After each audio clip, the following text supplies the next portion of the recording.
Evet, herkese merhaba arkadaşlar. Bir hafta sonra yeniden sizlerle beraberiz.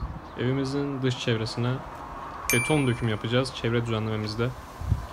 Kalıplarımız çakıldı şu an ve betonumuzu dökeceğiz. Harcımız karıp. Şu anda kalıbımızı 1 metre hizasında ayarlamaya çalışıyoruz.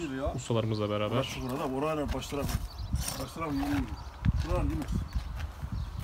Buranın yan taraf yemiyor hacı.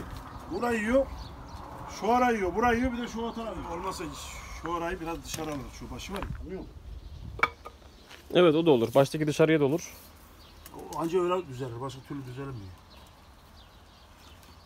Naylon gibi bir şey serilebilir oraya, değil mi? Ya çimento kağıdı getir yine koy ya. Adam koca bina Şu olmaz da hani bu çünkü çıkıntılık yapar burada. Kağıdına, tamam yetmez mi? Çimento kağıdı olur ama herhalde. Adam koca çimento kağıdına koca binayı yapıyor. Biz 2 lira kakayı mı yapamayacağız? Sıkıştırıp.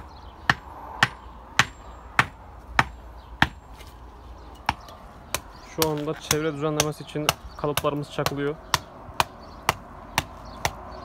1 metre genişliğinde olacak. Zafer Bey tamam, bura oluyor. Evet, normalde 50 yalnız bura santim. yükseliyor biliyor musun Zafer Bey?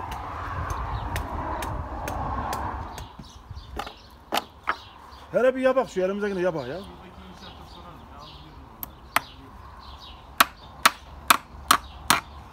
Hallederik. Abi şu tahtayı da şuraya bağlayacak, hepsi o ya. Çak. Tamam. Tamam ya. Burada gelince beton ince edecek şu ona göre. Şuraya kadar şöyle gidelim. Bir de oraya içe gittikçe şurada 90 olacak. Ondan bir şey olmaz. Görmedi ki. Bir dakika gördüm.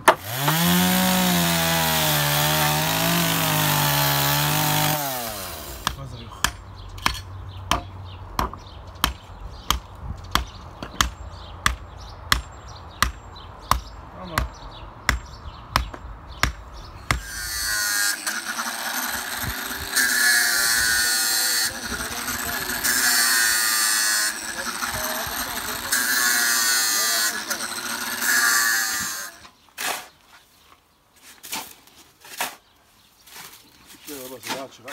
Ondan sonra. Yol bu da şimdi 300-306. O çimen. Evet, harcımızı kendimizin oluşturmasının daha uygun olacağını gördük. Çünkü hazır betonlardan Ezan Yapı İnovasyon ve Fatih Hazır Beton'la iletişim kurmuştuk. Hayır. Sırf pompanın girişi 1500 liraymış.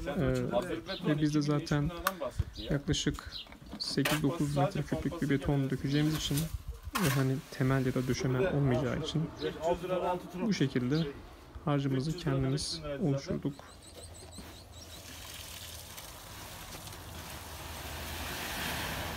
Su aldık, harcama bir şey mi geliyor? Yine de su döküp geliyor, yanık ya. 600 lira üstünden çık. Dibine bak.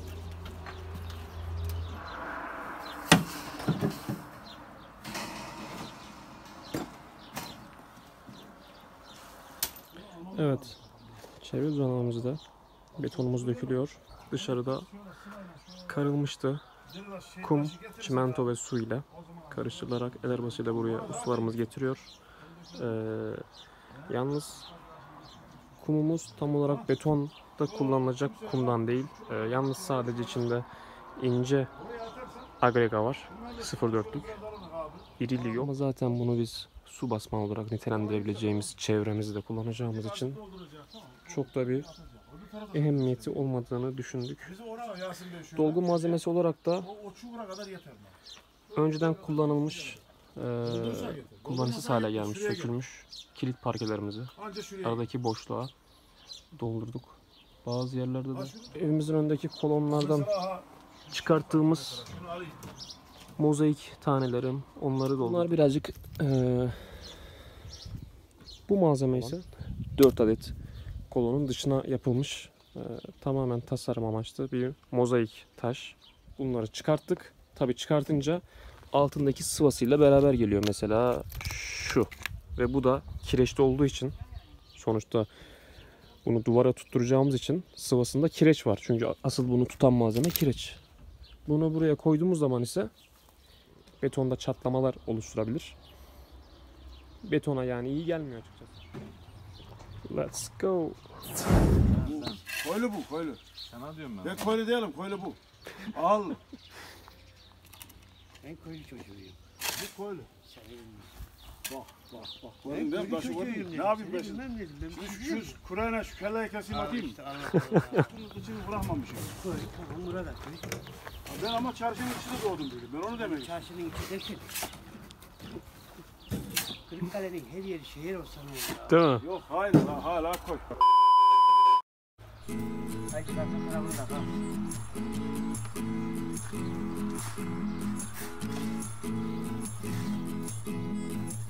Sizden şu anda getireyim yani var için. Var. Ya Allah Allah. Nereye kaydın? Times I made you cry. So many words were thrown in vain. So this is my goodbye. You'll never see me again. Şuradan dokuyor. Go away from here. 'Cause no more pain. I have to go away.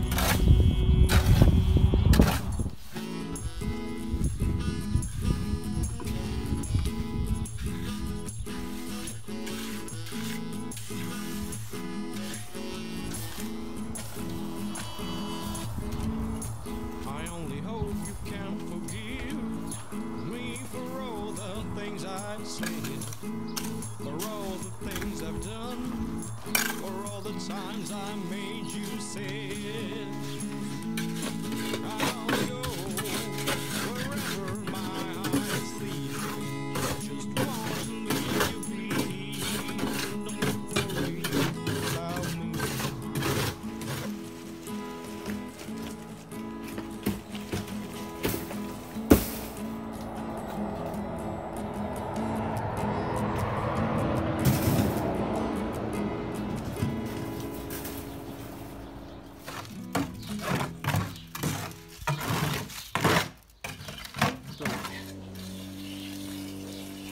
Evet arkadaşlar. Bahçeli evimizin kenar betonunu atmış ve bitirmiş durumdayım. Evet. Ne kadar traktör 7 ton kum gitti. 7 ton. 26 torba 50 kiloluk çimento gitti. 30 metrede tel kalıp gitti. Hasır. Hasır tel gitti. Onları kestik Hasır böyle. demir gitti yani. Hasır tel demir. Aynen. Evet. Altılık değil mi onlar? Altılık demiştim ben. Altılık demirle hazır kafes. Sanki temel attık. İyi bir şey oldu. Çok fazla çukurlar vardı. Oralar çok beton yedi. Üstüne de fayans yapılacak. Üstüne de seramik sipariş etmiştik. Onlar da yapılacak. Evet, şu anda betonumuzun döküldüğünün ertesi günü. Yaklaşık 12 saat sonrası zaten uygun bu işlem yapmak için.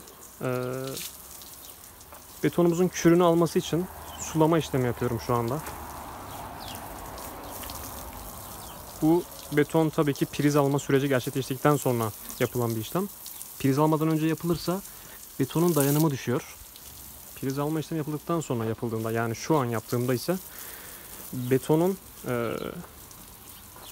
o 12 saatlik sürede yaşadığı su kaybını bu şekilde telafi ediyoruz ve hidratasyon ısısı kaybını minimuma indiriyoruz bu şekilde. Ve böylelikle betonun dayanımını korumuş oluyoruz. Tabii ki bu asıl olarak temellerde, tavlada, döşemede önemli. Burada açıkçası bu kadar mühim değil ama ben yine de uygulanışını göstermek için yapıyorum şu anda. Ve arkadaşlar videomu izlediğiniz için teşekkür ediyorum sizlere. Bir sonraki videomuzda görüşmek üzere. Kendinize iyi bakın. Bay bay.